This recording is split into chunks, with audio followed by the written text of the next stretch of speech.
You ready for this? Welcome to Behind the Vinyl. Here's your host, Stu Jeffries. The number one hit, Time After Time, Girls Just Want to Have Fun, goes number 2. So why not follow it up with a song about masturbation? So this is interesting, and if I can say so, Time After Time, my favorite, without question. She Bop is my second favorite. That song rocks, and I mean cooks. The message is awesome, but it's like second favorite on this album, and I can drop the needle because it's the first track. I'm not going to miss. Check it out.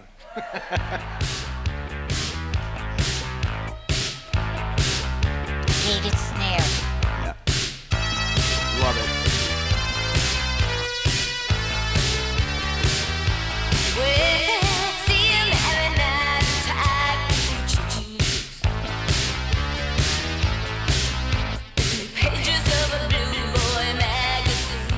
I was home. Dave Wolf was trying to get me to write with a lot of different people because they didn't want me to write with my old writing partner because they didn't like rockabilly and they thought it would never happen. This was just before the Stray Cats hit. And so he says, I know this guy from City Boy, right? The band City Boy, you ever hear them? No. English, 80s, Like, 70s, late 70s, I don't know. And he's in New York and you should write with him. So he calls me and I think he had a few beers. And he said, Sin, I got this song about masturbation, She Bop, and you should do it because it's a big thing. Women don't talk about this. And I said, all right, you got a point there. So we went, and then I said, okay, it's from a woman's point of view. You know, there was Playboy and all this stuff. And I said, what about Playgirl? Let's find stuff, you know. There was nothing in the magazine shop except Blue Boy magazine. I figured, well, they look like they're supposed to be beefcakes. I don't know. Let's take that. So I took that title. And I found out it was like a gay magazine, but what the fuck? So my friends loved it.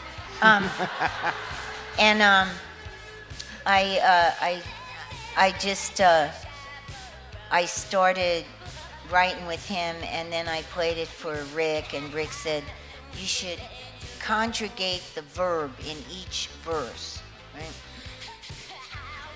So I got through it, and I said, nah, he's wrong. You gotta do it in the chorus.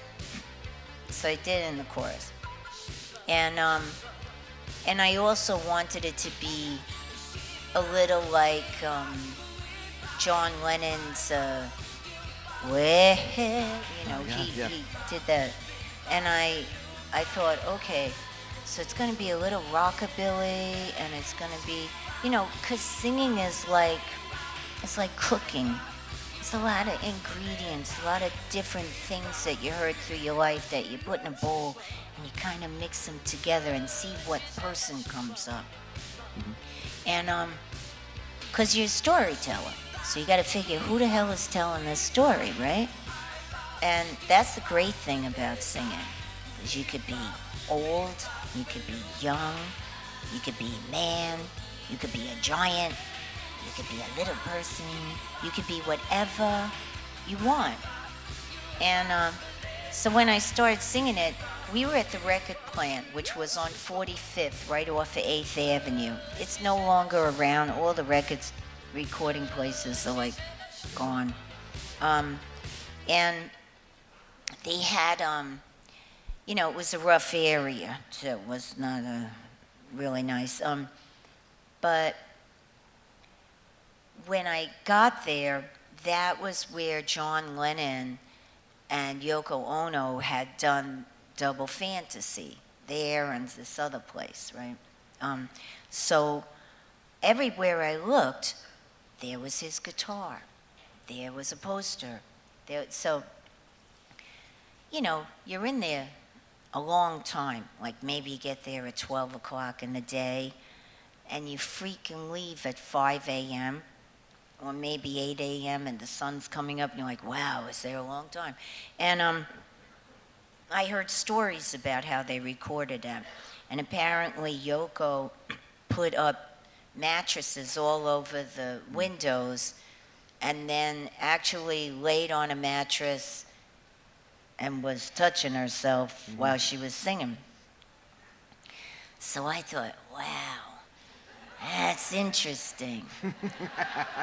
So at that point, Kiss had a rehearsal space in the back of the studio. And the good thing about that place was it was big, the ceiling was cement, you could really sing, and it had a sound. It really did have a good sound. And so they would always watch me when I sang. And after a while, I felt like, don't watch me. Just let me do my thing. Yeah, I'm going to contort and do all this shit because I'm channeling, okay? So I made them run the wire into the back. These poor bastards, they didn't know who the hell they got. But when Lenny Pizzi signed me, he told me I could have my own head, you know? Because I don't like to be a puppet, right? You sing to be free, not to be a little caged bird, right? I mean, that's why it took me so long. I never took the opportunities that came because I wanted to have my own head, you know? And even after She's So Unusual, people would say, why don't you just shut up and sing and let somebody else tell you what to do? And I would say, okay, when I get that lobotomy, I'm going to get right back to you. So... Thankfully, there's no anthology from the lobotomy years. We're very happy about that. Well, when I did She Bop, I did take my shirt off because nobody could see me.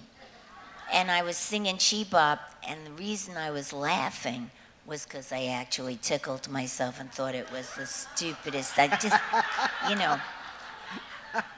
And they left it in. And then after a while, everybody was laughing on their records, so I started to think, wow, is everybody naked? Thanks for watching Behind the Vinyl. We have got a ton more episodes available to you. Your favorite artists with your favorite stories. And here's the thing, we're updating Behind the Vinyl all the time, so if you want to stay up to date on that, simply subscribe by clicking right up here. And you could do us a huge favor by sharing some Behind the Vinyls on your socials. Thanks.